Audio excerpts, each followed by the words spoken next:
Ya, terima kasih saudara masih bersama dengan kami di obrolan pagi RBTV dan masih bersama dengan Bapak Dr. Andes Heru Purwadi MA selaku Wakil Wali Kota Yogyakarta. Penanganan COVID-19 di Kota Yogyakarta. Baik, Pak Heru, kita lanjutkan perbincangan kita. Tadi sebelum jeda ada yang menelpon tentang bagaimana mungkin ada sedikit bantuan gitu ya dari pemerintah Kota Yogyakarta, terutama bagi mereka.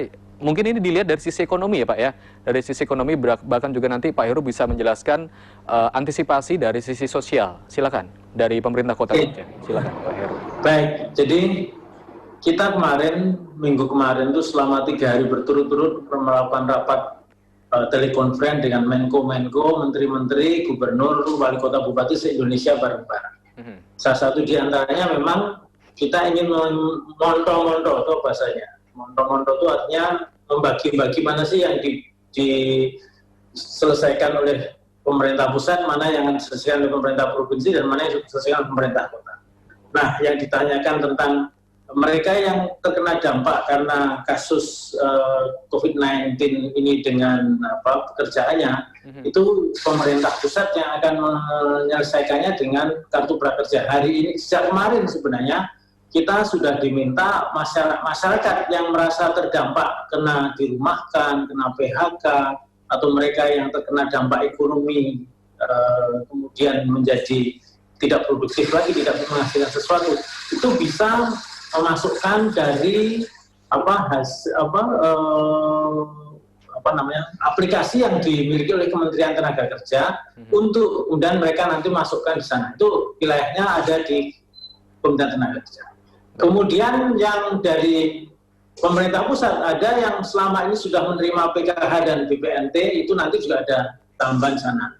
Nanti provinsi juga akan memberikan bantuan dalam bentuk barang juga. Nah, pemerintah kota ini mungkin mulai minggu ini, insya Allah kita lagi percepat. Saya minta supaya minggu ini kalau bisa sudah mulai dibagikan. Itu adalah memberikan bantuan kepada mereka yang selama ini sudah masuk dalam kategori KMS. Kalau yang kita sebut KMS itu insya Allah minggu ini kita sudah mulai bagi-bagi. Kita menempatkan kelurahan sebagai lumbung pangan kampung. Jadi semua bantuan-bantuan nanti akan kita tempatkan di sana dan masyarakat tidak perlu ke sana. Karena nanti kami akan mengirim langsung ke rumahnya masing-masing. Tapi memang nanti akan kita bawa supaya tidak ada antrian, tidak ada kerumunan. Itu yang. Jadi ini insya Allah kita lakukan. Yang kedua, kita juga membuat paket kebijakan ekonomi, di antaranya memang kemudian memberikan stimulus atau subsidi kepada para pengusaha yang kena, misalnya hotel, kemudian juga angkringan, UMKM, dan segala macam. Ada paket-paket termasuk PDAM, kita juga minta supaya ada keringanan pembayaran PDAM dan segala macam. Jadi paket-paket kebijakan ekonomi dalam rangka meringankan supaya tidak ada beban ekonomi yang berlebih pada masa orang tidak mendapatkan kemampuan maksimalnya untuk bisa berproduksi. Nah, ini adalah kebijakan-kebijakan yang akan datang. Nah, insya Allah minggu ini sampai minggu depan kebijakan sudah bisa kita luncurkan dan sudah mulai kita cairkan. Ini yang saya minta. Baik. Kalau dari sisi sosial, Pak, apakah karena dari bisa dikatakan kemarin ada beberapa kota gitu yang ketika ada pemudik datang dari luar kota kemudian ditolak oleh kampungnya atau warga sekitar, mereka ada satu sedikit bisa dikatakan rumah singgah gitu. Nah, ada di Jogja kita ada 4 tempat yang kita siapkan, ada di Balai Diklat Kemensos di Jalan Veteran, kemudian Pondok Pemuda di Pondok Pemuda di Kasihan, dan kemudian kita juga siapkan beberapa tempat hotel juga yang kita. Tetapi ya tadi itu hanya bagi mereka yang memang perlu isolasi karena keterbatasan rumahnya tidak memungkinkan untuk melakukan isolasi. Tapi kalau mereka mempunyai rumah yang bisa diisolasi, ya sudah kita pakai isolasi di rumah karena itu lebih aman bagi mereka, karena kalau di tempat shelter kan berarti dia harus terpisah. Meskipun kita juga memberikan subsidi makan dan segala macam di shelter, dan tidak di sana pun selama mereka masuk ODP pun kita akan kita kasih bantuan makanan dalam bentuk vitamin maupun susu nanti akan kita berikan. Wah, malah lebih terjamin ya, tetapi tetapi memang itu dikhususkan Pak ya. Jadi sekali lagi yang ODP itu dikhususkan, jadi bukan sembarangan bisa datang ke sana ya Pak Heru ya? Iya, Iya, baik. iya, khusus, jadi harus terseleksi betul. Artinya memang yang ke sana itu memang betul-betul memang punya syarat-syarat, Ya. ya sakitnya memang perlu gejalanya memang perlu untuk kita shelterkan di rumah. Kemudian tidak ada tempat yang memang untuk mengisolasi, ya sudah kita bawa ke shelter yang kita siapkan. Oke. Nah Pak Heru, mungkin Pak Heru atau dari pemerintah Kota Jogja memiliki himbauan gitu ya kepada masyarakat terkait pemudik dan ya bisa dikatakan sekarang kan udah mulai masuk bulan Ramadan, biasanya memang meskipun para pemudik ini tidak datang, tetapi warga sendiri juga mereka ingin merayakan euforia bulan Ramadan itu gitu. Nah, mungkin Pak Heru selaku pemerintah Kota Jogja memiliki himbauan, mungkin Bapak kepada warga kota, silakan.